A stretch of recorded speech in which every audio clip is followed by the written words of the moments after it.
CM doctor Mohan Yadav ने London के friends of MP seminar को संबोधित किया।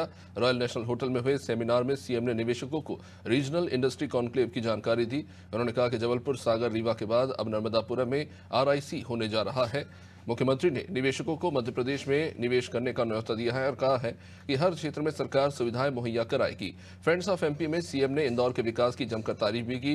उन्होंने कहा कि मध्य प्रदेश को इंदौर जैसा बनाना है और इसके अलावा प्रदेश सरकार की योजना पर चर्चा भी की। इस मौके पर मुख्यमंत्री पीएम मोदी के विजन को लेकर भी जमकर सराहते नजर आए। क्या कुछ कहा, ये आपको सुनवाते हैं। रीवा, जबलपुर, सागर सब संभाग के अंदर अभी नर्मदापुरम, होशंगाबाद, इंदौर का बिल्कुल, उज्जैन का बिल्कुल गिनती में नहीं आएगा, छोटा सा। लेकिन हमने तो शुरुआत में कितनी जमीन रखी थी राघवेंद्र जी? 200-250 हेक्टर रखी थी, 225 करी थी। हमको लगे ये बहुत हो जाएगी, तो उसके पिछली कैबिनेट में जब रखी तो डिमांड ऐसी है तो डबल कर दी, 500 कर दी। और अभी 7 तारीख को हमारी अभी तक इन्वेस्टर समिट होने वाली नहीं, वापस 500 हेक्टर फिर रखना पड़ी, जहाँ हमारी अभी मीटिंग नहीं हो रही।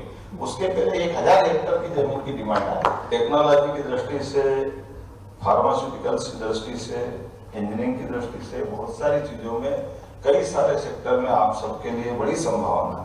मैं बाकी आंकड़े देख रहा था तो मुझे ध्यान में आ रहा था कि हमारे यहाँ 1.9 मिलियन भारतीय यूके में निवास करते हैं, बड़ा आंकड़ा है।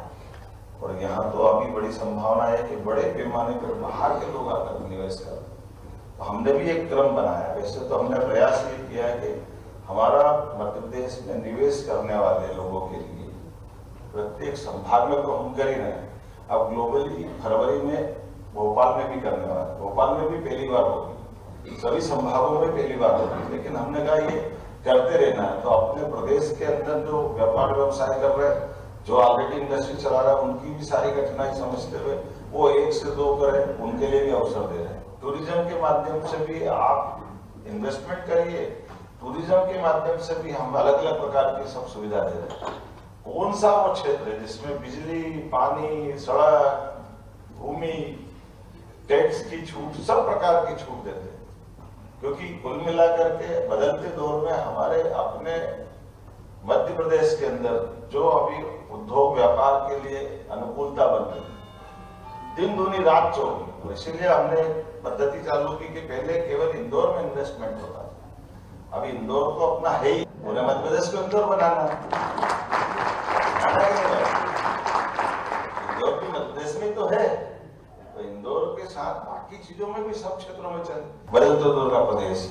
और केवल वहां नहीं, मेडिकल कॉलेज 2003 तक कुल 5 थे हमारे पास, 5 मेडिकल कॉलेज 55 साल में, 1956 में मध्य प्रदेश बना, 2003-4 तक केवल 5 मेडिकल कॉलेज।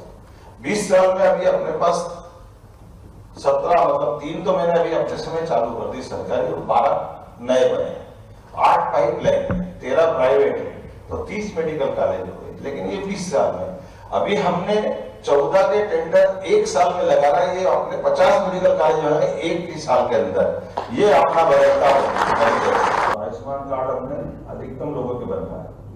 और ऐसे में अगर भिंड के हॉस्पिटल में आप भर्ती और उसको लगा कर उसको ग्वालियर पहुंचाना चाहिए, इंदौर, दिल्ली, भोपाल, मुंबई पहुंचाना है, अर्जेंसी है। अब इसको इमरजेंसी बोलो क्या, लेकिन उसके लिए अगर पास में हवाई पट्टी है तो विमान जाएगा, एयर एम्बुलेंस, और अगर वहां वो नहीं है तो हेलीकॉप्टर जाएगा। ये अपनी सरकार ने निःशुल्क व्यवस्था कर दी पूरे प्रदेश में। हेलीकॉप्टर और विमान की जरूरत नहीं, प्लेन की जरूरत नहीं, मतलब उसका पैसा सरकार भर देगी। व्यक्ति की जान बचाना ज्यादा जरूरी है। बदलते दौर का एक चाय वाले को मालूम था कि बिना पैसे का भी खाता खुलता है। ये मनमोहन सिंह जी नहीं समझ पाए कि ऐसा भी कोई खाता खुलता है, जो बैंकिंग के सबसे बड़े जानकार। लेकिन जो अपने ईमानदारी से काम करने वाले व्यक्ति का उसका हक का चीज उसके पास मिल जाए, अब इसमें क्या कठिन बात है। लेकिन आज हम सबके बीच में न केवल सफलता के साथ डिजिटल खातों का उपयोग करते हैं पूरे देश के अंदर पारदर्शिता के आधार पर, और ये मैं केवल उनकी नहीं, जो छोटे छोटे हमारे निवासी उनको लाभ दिला रहे हैं। अब ये नीचे तक बाकी व्यवस्थाओं पे भी लागू हो गया। और मुझे इस बात की खुशी है कि हमने मध्यम श्रेणी से लगाकर के इंडस्ट्री डिपार्टमेंट में भी जिनको जो सब्सिडी देना वो डायरेक्ट देना चालू कर दी, बीच के सारे हर्डल खत्म कर दिए। हमने कहा कि हमको उद्योगपति में मदद करना, उनके खाते में पैसे पहुंच रहे सीधे।